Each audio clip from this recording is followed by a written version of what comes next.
Good Morning. morning. Good to have you here. Morning. So, Ben, the Charlotte-Mecklenburg School Board announced late Wednesday that CMS Superintendent Dr. Crystal Hill had been placed on paid leave pending an investigation into how the district is run. I was going to call this a shocker, but I'm not sure that it is because we kind of got a whiff of this when they rejected her initial budget and had a kind of a terse exchange in that session. But then they, a couple of weeks ago, unanimously approved that budget and praised her to the hilt. Was this expected? I guess to some extent, some newsrooms in the city have had a cottage industry of the turnover of CMS superintendent, but that has changed in recent years. Things have been going smoothly until, as you mentioned, like April, and that was our first sort of hint that there might be something going on. It was a very public spat at the school board meeting. During the budget process, they initially rejected her budget. The boards had a number of closed door personnel matter meetings. And it has been noted that Dr. Hill wasn't at some of the graduation ceremonies recently. So I would say things were going appearingly swimmingly in the last several years until about a month or two ago when we started getting the hint that there might be something up. After the board rejected her first budget, they seemed to bend over backward to praise her, maybe not her budget, but her and what she's done for the district. And then they accepted her revised budget, as I said, unanimously. And this suspension was also a bit sugar-coated. CMS Board Chair Stephanie Sneed. It is enough for us to take action. We believe Dr. Hill has done great work, and that is evidence throughout the district. But there also, we still have to uplift or uphold our responsibilities as elected officials. So do we know exactly what they're looking into? There have been rumors floating around and published in the Charlotte Observer about perhaps it was her top-down leadership, my way or the highway leadership that got her into this. And I don't know if that's true or not. Well, you hear from even some school board members, and you can hear sort of thoughts of motives. But as far as the actual nature of the investigation, we don't have anything official. We just know it's into administrative and operational oversight, is what they've actually said. But to your point, Melissa Easley came out, board member, said there was a culture of fear. Said she won't miss the condescension of her. Critics have also argued there's 2 months reliance on, say, outside consultant groups as well. So critics certainly have, their ammunition that they're using. We're just not clear if that's really the reason behind the investigation. Erik. I think it's interesting. Ben said it has been a time of harmony, relatively speaking. It's almost comical. Think about it. That's 3 years. 3 years for Charlotte not having a superintendent turnover. Those are the good old days. We've had 7, I think, in the last 15 years. And you almost wonder, not almost wonder, it's easy to assume that these just aren't long-term jobs. They're football coach jobs. Someone comes in for a few years and then they're gone. It seems inevitable. Is that the trend around the country, that school superintendents don't last that long in the jobs that they accept? Is that kind of a trend? It is my impression that is in fact the case. No? I honestly, I don't know. I would be tempted to say that sometimes when I think about when I first came and started covering news here 20 years ago, Peter Gorman was superintendent, I think, for 5 years here, and left for a prestigious job at the time, a lucrative job at the time. But now you have people in this position making $400,000 a year. It is a lucrative job by all accounts. Not to say there's not another one out there that's more lucrative, but it's already a high-paying job as it is. She's on par with the President of the United States as far as salary. I think, though, Mike, there's a little bit of job hopping because if you run a school district this size or comparable cities, as Ben says, you're going to make $300,000-$400,000 a year. Once you kind of wear out your welcome, I'm not saying necessarily in this specific case, but once you wear out your welcome with the school board, whether you're pushed out or just tired of it, a lot of times you can jump to another comparable school district and make the same amount of money. So we have had this history of showing superintendents the door relatively quickly. Ernest Winston, her immediate predecessor, was fired after less than 3 years, but he didn't have a lot of experience. Before that, Clayton Wilcox served just over 2 years. Heath Morrison was in the job for just over 2 years and resigned under pressure, also from board concerns over his conduct and the way he conducted his staff. We were never officially told the reasons, I don't believe, on any of these departures, but news reports indicated that Heath was going to be fired anyway for allegedly misleading the board on cost overruns and for allegedly verbally abusing and belittling employees. Hill began serving in 2023, so she's been on the job for around 3 years. These are all public employees. They all work with children. Shouldn't we know the reasons why they are fired or leave early or are asked to resign? Shouldn't we know? Yeah, Steve? Mike, I think it's a great question. So in North Carolina, some states like Florida, a personnel file is a public document. That's not the case in North Carolina. Now, on the municipal side, like on cities and towns, and I think this applies to school boards as well, school districts, the elected officials can vote to release a personnel file in the case of public interest. If there's enough pressure and people concerned from the community, that can be put out to kind of put everyone at ease. And it will be interesting to see in this situation whether there is a call for that. Dr. Hill, of course, can do it on her own. It's her personnel file. But it will be interesting to see if there's some pressure to give a little bit of transparency on this, given all of the things that you just listed in that question. What has Crystal Hill had to say about all of this? Anything? It's been limited. I mean, she issued a statement saying that she's saddened by the whole thing, but she's cooperating. And she gave the impression that she says she's committed to the district, its mission, going forward in the future. So it doesn't sound like she's making any sort of plans to go somewhere else, at least not with that statement. So, as one of you mentioned, that former CMS board member Melissa Easley has accused Hill of fostering a culture where educators and administrators felt discouraged from speaking openly, calling her a bully. Those are her words. Easley lost her bid for re-election this past year, but that means that the board must have known about this and yet still voted last December to extend her contract to June 30th, 2029 and give her a 7% pay raise, which brings her salary to $340,700 with total compensation, including benefits, of $405,691 and some cents. I'm not sure why the cents are in there.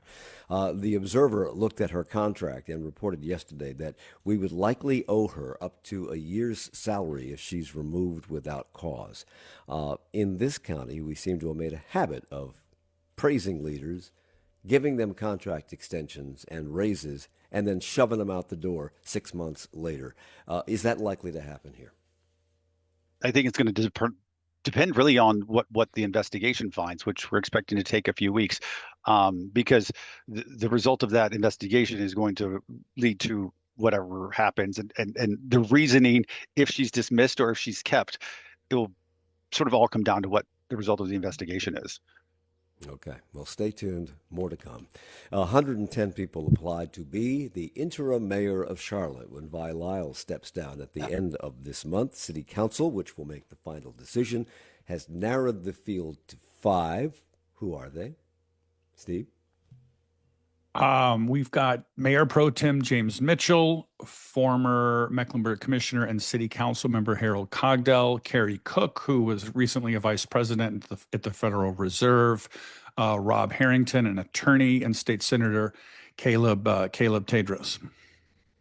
And yesterday, I believe they heard from those 5 candidates to make their final pitches. Are they definitely the only 5 who will be considered at this point, or could somebody come in at the very end and take the job? I guess in theory someone could, but I think it's going to be someone from that 5. Is everything I'm hearing. Former Charlotte Mayor Jennifer Roberts was the first to volunteer to be Lyle's replacement, promising not to run in the next election, but she did not make the cut. She has the experience. Do we understand what happened there?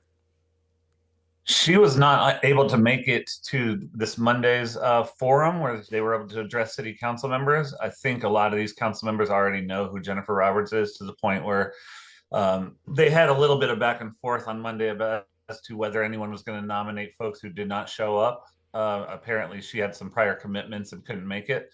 But yeah, she only ended up with one vote. Each council member had to give in their list of 3 top candidates for the city staff to make 5 top vote getters out of that. And she only got 1 single nomination from Dimple Ejmera. So she didn't get a ton of support, despite her lobbying through Charlotte Squawks' show this year. Didn't quite work out for her. So ranked choice voting has taken place at the city council. Meanwhile, as Steve mentioned, Mayor Pro Tem James Mitchell is among the finalists, and he said this to WFAE. We have created a lot of momentum. We've worked on a lot of relationships, and 18 months for the 14th largest city, I'll be ready to go on day one. Would he be considered the front runner, Steve? It's a good question. He certainly has a solid 4 votes, including himself. There was a bit of controversy whether Councilmember Mitchell would be allowed to participate in the process. It's up to him to recuse himself. He's decided not to. James Mitchell is known as kind of a deal maker. You know, that's what he likes to do, is bring people together and get to 6 votes. This will be, over the weekend, his ultimate test of that, to try and get to 6, because I don't think at this moment he has 6 votes. We will see if he can kind of, you know, make the magic happen over the weekend before Monday's vote. And also speaking to WBTV, State Senator Caleb Tedros also applied, and he is also among the 5 finalists. I'm trying to go wherever the need is, especially at the city of Charlotte. We're the 14th largest growing city in the country. That sounds like an explanation, but why would you give up a state senate seat to be the interim mayor of Charlotte? It's a better commute, Mike. Re-election. Mike, it's a better commute. It's a better commute. It's a better commute. It's a much better paycheck to go from really? the $13,000 a year to 80. Yeah. Okay. Well, they gave dozens of candidates gave their 2-minute pitches before council this week, and then they narrowed it down to the 5 that we've been talking about. Was that meeting open to the public, by the way, where they gave their pitches? Yes. Yes. Okay. And the city council is set to announce their final decision. I'm assuming it's their final decision on Monday, correct? Yes, during their regular meeting on Monday night. So before we move on, Ben, you have your hand up. So 20 seconds. just before I came on with you, I spoke to Robert Harrington, one of the candidates. He's billing himself as sort of the outsider. He's the lesser known guy in this. He said he thinks part of the big deal here is the promise not to run again. Okay. Well, we'll see what happens. We come back, we're going to talk about the I-77 toll lanes and the shifting sands underneath the decision they made a couple of weeks ago to say no. It's Charlotte Talks. Coming up on the next Charlotte Talks, art for your health. How would you react if your doctor prescribed a trip to an art museum, taking an art class, or catching a live performance to improve your health? It's all part of something called social prescribing. These are recommendations to increase socialization to improve mental and physical health, and they appear to work. We learn more on Monday morning at 9 on WFAE. If you face workplace discrimination, you can blow the whistle to an independent agency. But if you work for the federal courts, you don't have the same rights. They have nowhere to turn, no independent enforcer, no neutral decision maker. I'm Elsa Chang. Law students are asking the Supreme Court to weigh in on how the courts police themselves. That story on All Things Considered from NPR News. And you can tune into All Things Considered coming up this afternoon at 4 o'clock. I'm WFAE race and equity reporter Julian Berger. As immigration arrests rise across Charlotte, families are struggling to afford legal help after loved ones are detained by ICE. Recently, I reported on the growing number of GoFundMe campaigns created after immigration arrests. He makes the money, so if we need money to get him out, it's kind of like what do we do? Stay informed with WFAE's immigration coverage, on air and online at WFAE.org. It's Charlotte Talks on listener-funded 90.7 WFAE and WFHE. I'm Mike Collins. We're here with Steve Harrison, WFAE's politics reporter. Ben Thompson is an anchor for WCNC TV. Ryan Pitkin, co-founder and editor of Queen City Nerve. And Erik Spanberg is managing editor of the Charlotte Business Journal. The vote to reject the I-77 toll lanes by the city of Charlotte and other members of the Charlotte Regional Transportation Planning Organization seems to be teetering a bit following a draft of of legislation by Mecklenburg-Iredell Republican State Senator Vicky Sawyer that would require those that voted no to pay back the $60 million already spent. I want you to know that this is just as friendly as I can be, a warning to all of you to reconsider. Friendly. That was introduced as an amendment to the Department of Transportation Omnibus Bill. Has that bill or the amendment gotten any traction in Raleigh, Steve? So the Sawyer amendment was not placed in that omnibus bill during a committee hearing this week, but that doesn't mean, I think it's still going to happen. It looks like it's going to be inserted into the state budget. So, this little pause, I don't, if you are opposed to the 77 toll lanes, I don't think you should read too much into that as a victory. Sawyer's amendment would require Charlotte and other local governments to repay the money already spent based on their share of the weighted vote. And the way the CRTPO works is that Charlotte has the bulk of the vote, so we'd be paying a lot of money back. But the fact that anybody has to pay anything back if this bill passes caught the attention of Monroe City Council's David Dotson. That vote could cost us $133.6 million without any input from the staff that I know of, without any input from us as elected officials for the city of Monroe. And with that, Monroe City Council voted to rescind their no vote. Has that caused, Erik, any ripples around the region?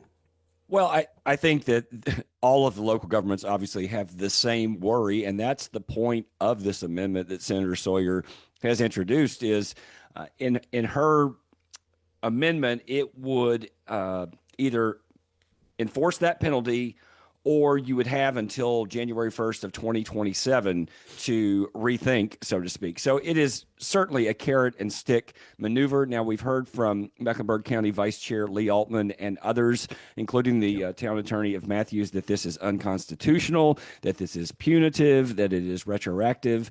And Lee Altman has sent a letter to NCDOT saying there are 12 other instances of regions dropping projects and not being penalized in this way. So Mecklenburg is in essence being singled out. So Mike, I think what I'm trying to say in a very long-winded way is there's a long fight ahead. Yeah, that's where I was going with this, because Sawyer has called her amendment, to use your word, a stick, to get Charlotte and others to change their minds and back the toll lanes. Meanwhile, an attorney for the town of Matthews has called the proposed legislation unlawful, adding that the amendment offends due process and attacks local governments for listening to constituents. And as you said, Mecklenburg County Commissioner Lee Altman made this comment to explain that body's decision to hold firm to their no vote. This would create a new precedent that DOT could turn around and assess fees against any municipality in the state if they can do this to Mecklenburg County. And Governor Josh Stein told a Charlotte audience this week that he believes local leaders can find a solution without threats. There's a lot of people who ride on that road. There's a lot of traffic. There are a lot of accidents. We need to make it safer. But we also have to do it in a way that's sensitive to the local communities. And I believe that Charlotte can find a path forward. I don't think that threats are the best way to get to a desirable outcome. It should be noted. Well, I'll let you make your comment, Steve, before I go on. Go ahead. Yeah, I think it's interesting, that comment you played from Governor Stein. He has really sat this controversy out. He runs the Department of Transportation. He is the one ultimately in charge. And if you listen to that quote you just played, he talked about Charlotte can find a solution. It's like, well, he could direct his DOT to look for alternatives. He could direct them to do X, Y, and Z, but he doesn't. And he has, I think Governor Stein wants the project to move forward. So his public statements are always kind of couched with this, like, we need to do something. Threats aren't a good way. But again, it's not what he says, it's what he's not saying. I think that's really important. It should be noted that the senator who is pushing this, Senator Sawyer, opposes the I-77 toll lanes north of the city. She has called them predatory and doesn't like the fact that the revenue goes to a foreign company, Sintra, out of, I think, Spain. They built and they manage those lanes. This is something that my community has called for over and over again in regards to predatory lane, it's predatory tolls that affect our community. So why does she want to saddle citizens with the toll lanes south on I-77? Erik.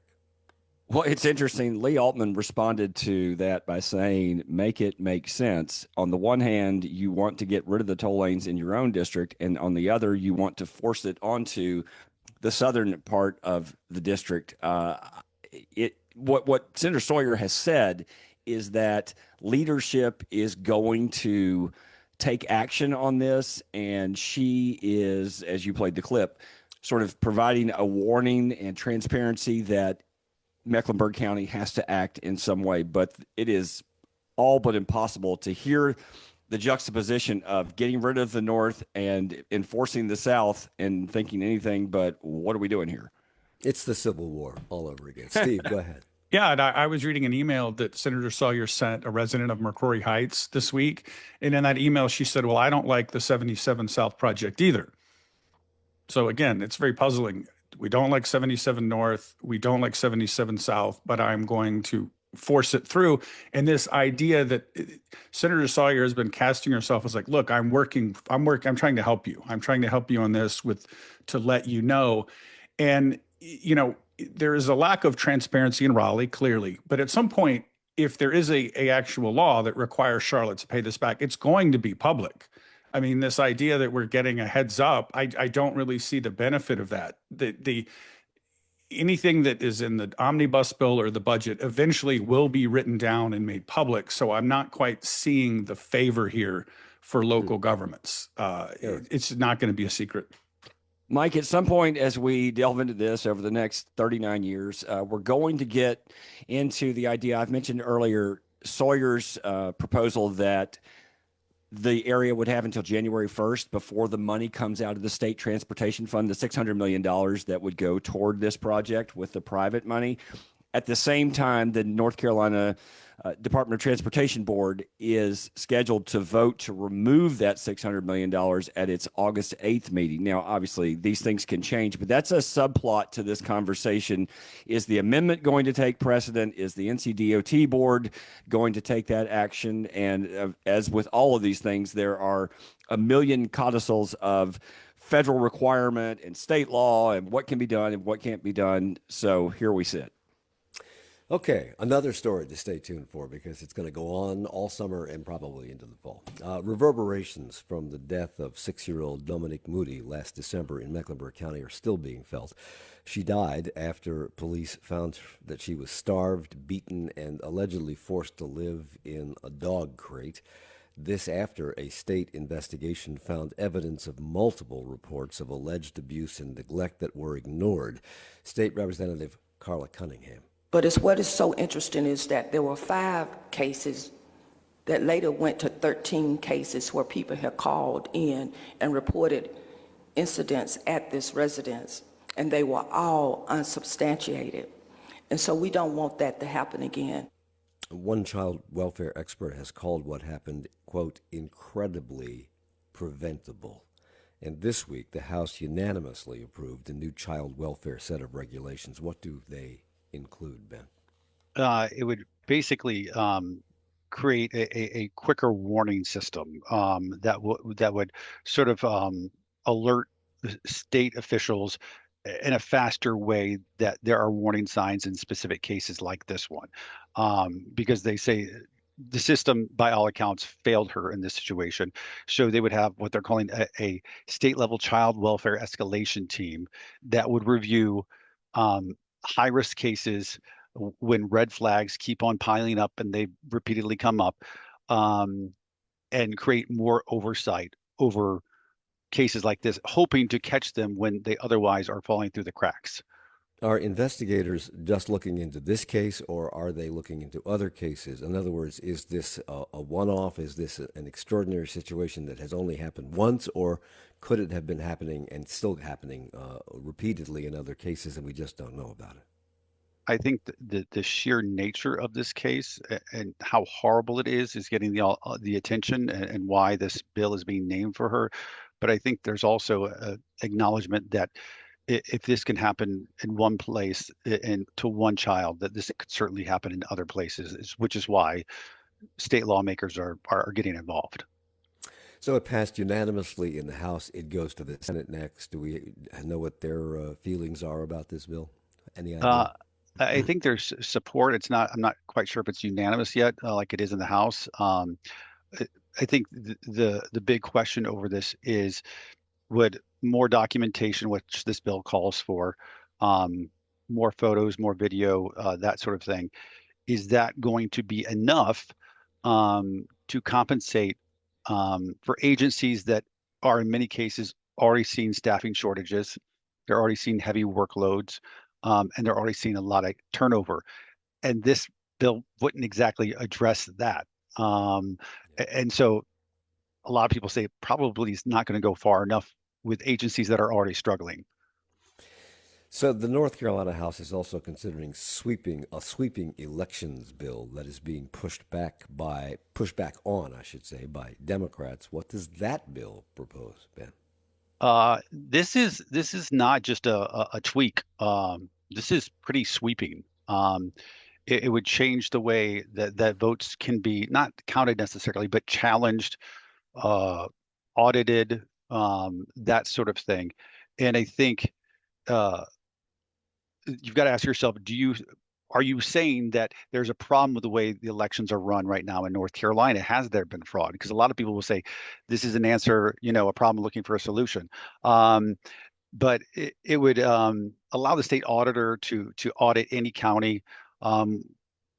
Supporters will say, oh, well, that's good. That's, gives transparency. Critics will say, that gives one elected person who didn't have control, by the way, over elections until just a few years ago, way too much power to interfere with local elections.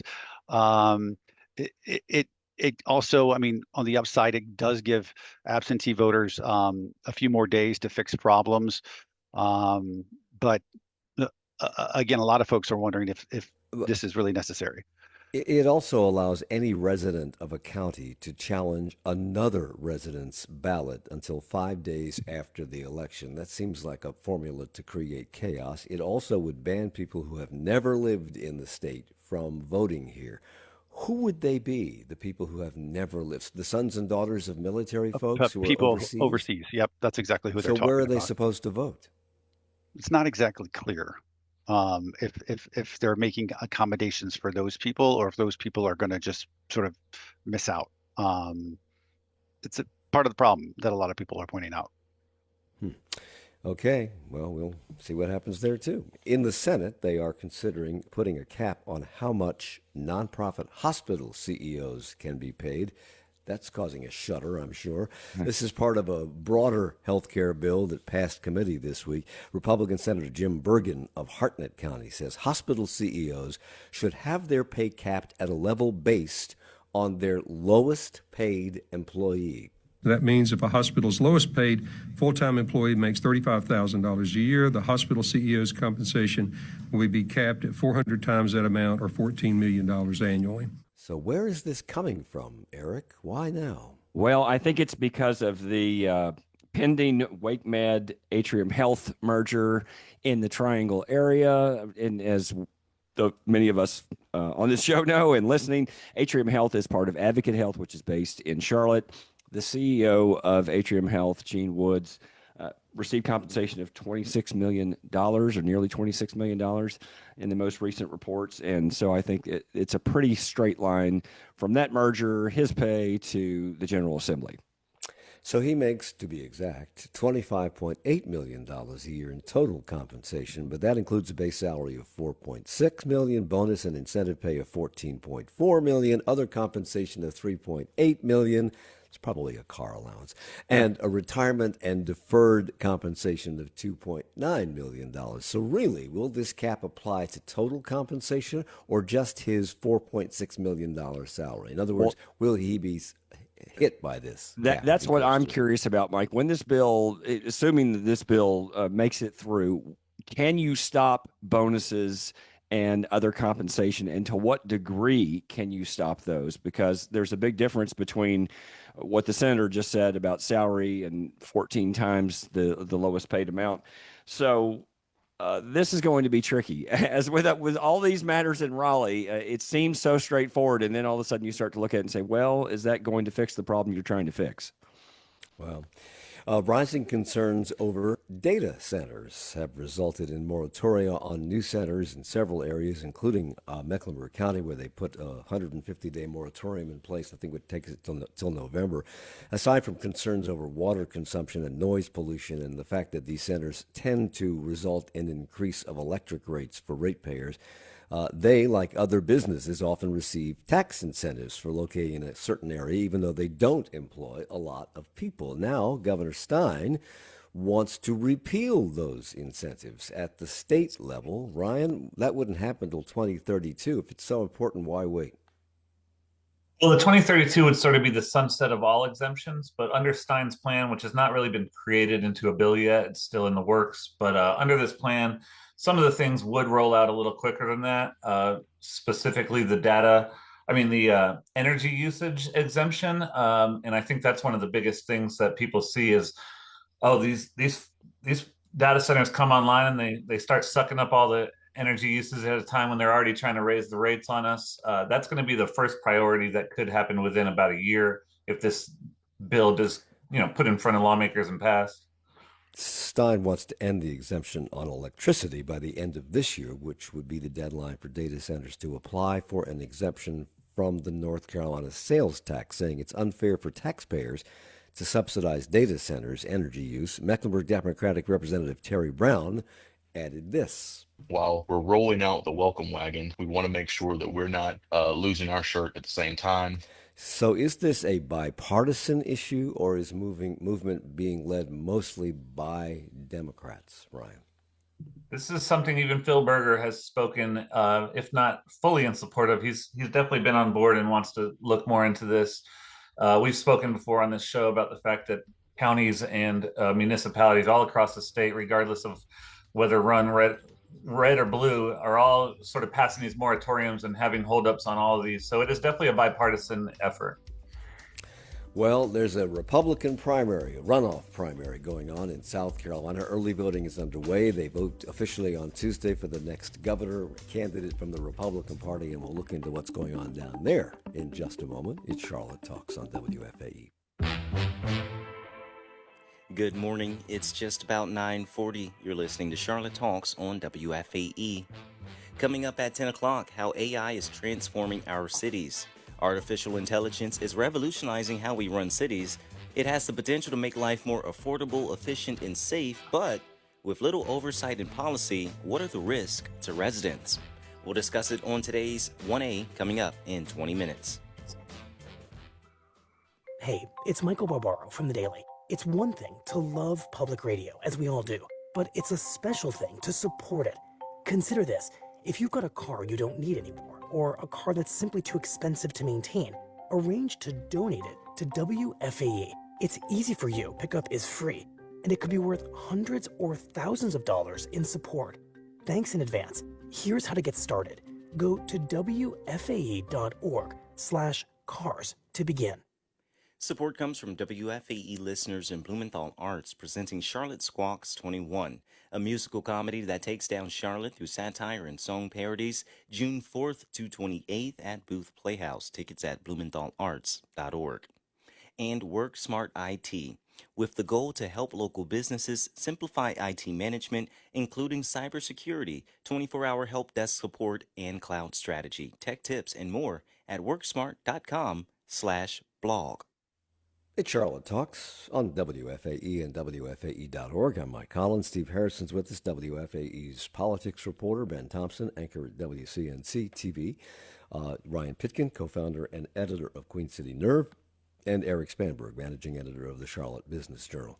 Well, there's a runoff going on south of us in the Palmetto State for the South Carolina governor's race, which is heating up on the Republican side in what was described as a raucous debate at Coastal Carolina University this week. South Carolina Lieutenant Governor Pam Evett and State Attorney General Alan Wilson traded jabs about each other's ads. First, Pam Evett. Mudslinging comes when the Attorney General and his PACs and people Put me on a television screen with drag queens. I have never met a drag queen. I've never met AOC. And for the record, I've never taken a lie detector test. That's mudslinging. Attorney General Alan Wilson. You don't want someone who's going to cut backroom deals to try to get the next job. You want someone who will fight for your family. You don't want someone who will run ridiculous lies in commercials to try to manipulate you. You want someone who will tell you the truth, and I will be that person. So Evan has been endorsed by South Carolina Governor Henry McMaster and by Donald Trump, and led in the primary with 29% of the vote. Alan Wilson finished with about 26% of that vote. What are pundits saying about who may pick up the votes of people who voted for other candidates? Steve, do we know? It looks like the Attorney General Wilson, has some momentum. He has been endorsed by Congress members Ralph Norman and Nancy Mace, Texas Senator Ted Cruz, and there's some talk that President Trump may, in a way, pull back his endorsement of the lieutenant governor and endorse both. You know, Trump doesn't like to lose, obviously, and so he's done that in the past, where he endorses both candidates. So I think the main takeaway is that Tuesday looks obviously really, really close, and no one's quite sure who's going to be on top. Well, one of the individuals who did not make the cut was Nancy Mace, who on election night threw her support to Wilson, and this week Wilson took advantage of that endorsement. Now, maybe some of you may have supported Nancy Mace, all right? She's a maverick. She shakes things up. She could be off-putting to some people. Some people like that. And if you voted for her because of that, you have a home with me. Meanwhile, another politician who lost his bid, Ralph Norman from Rock Hill, has also endorsed Alan Wilson. Talking to Pamela, I just couldn't get a clear vision. With Alan, I did. He was here yesterday on Sunday. He was genuinely concerned about the future.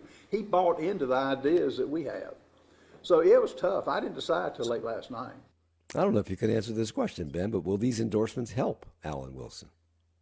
I mean, they won't hurt, but I think the bigger issue is that, I mean, we're in the middle of June in South Carolina. Who is voting? Turnout is going to be a big deal. And early voting is going on right now. And Tuesday is the actual runoff day.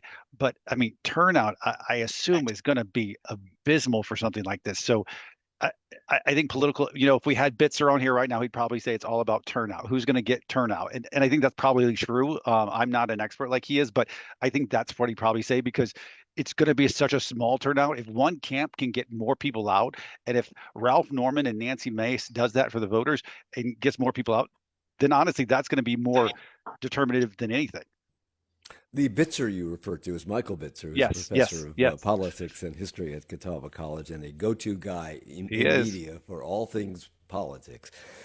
On Monday, the Cabarrus County Commission voted to approve a Juneteenth proclamation. Today is Juneteenth. Commissioner Larry Pittman was the sole member voting against that proclamation. First of all, I want to address this thing about Juneteenth. I don't support it because it is based on a lie. Now, he argued that the Emancipation Proclamation did not free all enslaved people, and he is correct in that assessment. The proclamation was an executive order at the time, signed by President Abraham Lincoln, declaring that all enslaved people in the states in rebellion, i.e. the Confederacy, henceforward shall be free. But it did not free enslaved people in Union states or in territories or Confederate states controlled by the Union Army. This is really getting into the weeds here, but I just want to, he's been maligned for what he said, and it's not necessarily fair. Texas was still in rebellion on June 19, 1863. Pittman argued that because slaves in Union states were still being enslaved after June 19th, the real date for celebration for the slaves being set free should be December the 6th, 1865, because that was the date they ratified the 13th Amendment to the Constitution, ending slavery. Pittman says if you want to celebrate the freeing of slaves, he wants to celebrate with you, but do it on the right date. He seems to be a stickler for history. True history is important, not what an elitist point of view forces to be taught in schools and ignores the real truth of what happened. And my son, hey, it is not your turn, sir. And this is where the argument starts to go off the rails. He told the crowd that his son is a history teacher. And it makes me sick what passes for history that is falsehood. And I will not just sit by and take it. I guess I've said enough. You've said enough, boy. And with that, the gavel stopped it all. Do we know if the person he referred to as boy was African American? Do we know? I sure would like to. I'd like to put some context into his comments in the sense that let's go back to 2017 when Larry Pittman himself called Abraham Lincoln just as bad a tyrant as Hitler. So he's speaking from the context of someone that I don't necessarily believe does want to celebrate the end of slavery. It's sort of a lot of his remarks sound like just someone who's trying to be the smartest guy in the room when it is known that this day has been celebrated by African Americans beginning the year after it happened when this order was designated in Texas as Freedom Day. It has a very rich history as being celebrated on that day. So all of his, what he's trying to do is a lot of just sort of policing based on his own beliefs of when someone should celebrate something that's been celebrated for a long time. As I understand it, when the Union Army arrived in Texas, the enslaved people there did not know that the Emancipation Proclamation had been signed, freeing slaves in the Confederate States, and they were informed by that Union official, and therefore that's the day they commemorated. And to be fair about all of this, to be totally accurate, the Continental Congress voted for independence on July 2nd. They officially adopted the Declaration on July 4th, but they didn't sign it until August 2nd. So which day should we observe? Oh, Mike's taking our fireworks. Mike Collins has taken your fireworks. It just happened. All right, we're moving on here. The YMCA of Greater Charlotte has decided to sell its Morrison Family Center in Ballantyne for $42.5 million. Erik, why?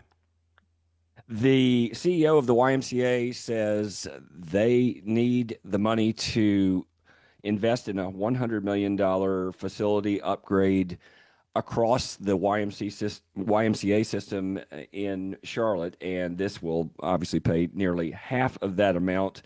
They also say they have enough supporting facilities nearby to make this move. And it's interesting, Mike, the buyer, the church that's buying this is relatively new, started by David Chadwick, who had started Forest Hill many years ago. Yeah, this is a relatively new church. How big is it? Because this is it's a big building, but B, $42.5 million is a big sum of money. Yeah, that's a good question. I do not know the finances of, is the church, is it Moments of Hope Church? I think it was started in 2019, relatively soon after David Chadwick had left Forest Hill after 39 years. That was a pretty big deal in the local faith community. And they say that they are going to use it for a combination of sports programming, community outreach, and worship, which would all start next summer. So the Morrison Y will stay open as is until then. And because they're closing, that's caused some, bad vibes among the people who use that Y as a Y. YMCA President and CEO Sue Glass acknowledged this is troublesome to some members and wants to make sure members can voice their concerns. She said, quote, allowing them to be able to have a voice or at least help listen in regards to what their concerns are is going to be really important for us. But Ryan, the decision has already been made, right? So what's the point? That's political speak, I guess. We will show you your Google Maps app and find you where the closest Y is, and that's about as much help as they're likely to offer, I'd say. We've been through this before, and you've reported on this before, Ryan. In 2023, the Johnston YMCA in Noda was slated to be sold, which got a lot of people upset, and then the sale fell through. Are there parallels there to what's happening right now in Ballantyne? Well, there are relations. It does have to do with their whole reimagining of their system. And there's also that $100 million investment you said. A big part of that is going to renovating the YMCA, Johnson YMCA in Noda. They're redoing some of the buildings there. So it's all connected, that's for sure. Okay. The International Military Sports Council's Military World Games selected Charlotte as the host site for what some say is bigger in scope than the Olympics. I'm trying to wrap my head around that, but that's what I was told the other day by somebody. When are they scheduled, and where will these games be played, Erik? So it's a 10-day event, June 25th through July 4th next summer. The sites are still being considered, but UNC Charlotte, Memorial Stadium, Charlotte Motor Speedway are likely to be part of these games. But at the same time, other sites further afield in both North and South Carolina are also going to be used. There was a site visit, I believe, in April, the delegation from the group that you just mentioned. And Mike, it is an Olympic-style competition featuring active military members from all over the world. It's been going on for roughly 30 years. They expect a delegation of 8,000 to 10,000 athletes, but I don't know that I would make the direct comparison to the size and scope economically of an Olympics, but clearly there are some who are doing that. So when you say active military personnel from all over the world, are they all U.S. military, or are they from other nations as well? All over 100 nations. Okay. And you reported, Erik, that organizers plan to seek an unspecified amount of incentives in terms of funding from county, city, and state governments for this 10-day competition. But some believe that figure will come in around $23 million. Where does that figure come from? Well, this started, Steve reported this a couple of weeks ago. There was an economic development meeting with the city where it was revealed that $23 million is being requested in a combination of grants and in-kind services from city government. Now, at the same time, when I spoke to the organizers, I was asking them, okay, what is the split on the $23 million? They did not disclose that, said that's not available yet. But then they were also saying that county and state government are likely to be asked to contribute financially as well. And they're also hoping to get some federal security money. And again, I'll let Steve speak for himself, but this is kind of playing off this one of the stories that Steve did. What exactly is the total here? When are we going to learn the totals? What is the total combination of funding from various governments? That's what I was trying to get at. Steve. Yeah, and I think it'll be interesting to see when that $23 million was first disclosed, when city staff said that in that Economic Development Committee meeting. A couple of council members kind of groaned or gasped. I'm not sure what the right term is. That's a big number. I think Charlotte will end up giving something, but it'll be interesting to see what number, where they land, because one of the things, you know, Erik talked about the 10,000 athletes, which is it's a big number. It's a lot of people coming to the region to bring economic impact. I think that's certainly true. But then the question is, how many fans do you have? How many other people do you have? That number is probably not that big. And so it will be interesting to see how closely City Council looks at this and how much they scrutinize this request. Do we know what the economic impact might be? We know that they have commissioned a study. They have not released any figures yet of projected economic impact. And can we say no? No, thanks. We're not giving. You can always say no, Mike. You can always say no. But then what happens? Are these games? What kind of games are they? Are they? Mostly traditional Olympic style competitions. Track and field and rafting, those kinds of things. Okay. There's a new report from Smart Growth America that shows pedestrian deaths continue to rise locally and nationwide. They're up 75% nationally since 2010. 287 people were killed while walking in Charlotte in the 4 years from 2020 to 2024. And Sustained Charlotte Shannon Binns has a theory as to why. The streets were engineered to move vehicles as fast as possible. They weren't engineered for safety. We need to treat this like the public safety emergency that it is. Ryan, does he have any suggestions as to what to do about it? Yeah, I mean, there are, I've done some reporting in the past about some of the road diets and things that are carried out through our Vision Zero program. The recently passed city budget has a bigger investment in Vision Zero than years past. It's part of their priority on public safety. That doesn't get spoken about as much as maybe crime, but it's definitely a big part of our current council is definitely looking at it closely and treats it like an emergency. Somewhat. The Order of the Longleaf Pine is an honor to recognize individuals who made a lasting impact on their communities and beyond. It's been handed out to luminaries like Billy Graham, Michael Jordan, Dale Earnhardt, Maya Angelou, Andy Griffith, Dean Smith, Harvey Gantt, Henry Bogan. This week it went to 3 Charlotte luminaries. Erik, who were they? It was more than 3, Mike. There were a number, probably over a dozen. Erskine Bowles, David Tepper, Mayor Vi Lyles, Malcolm Coley, local businessman, and I won't go through the whole list, but they had the ceremony at Bank of America Stadium. Steve Smith, the former Panther, was honored for his philanthropic work. So, as you say, a very prestigious award. And a big celebration this weekend in Raleigh to celebrate the Stanley Cup victory by the Carolina Hurricanes. Do they expect something similar to what happened in New York for the Knicks? Maybe not that number, but the time, Mike, is 11 to 3 p.m., so that's a long parade. It's a long parade. That's Erik Spanberg, managing editor of the Charlotte Business Journal, Ryan Pitkin, co-founder, editor of Queen City Nerve, Ben Thompson, anchor at WCNC TV, and Steve Harrison, our politics reporter here at WFAE News. Thank you all for the hour. Charlotte Talks is a production of 90.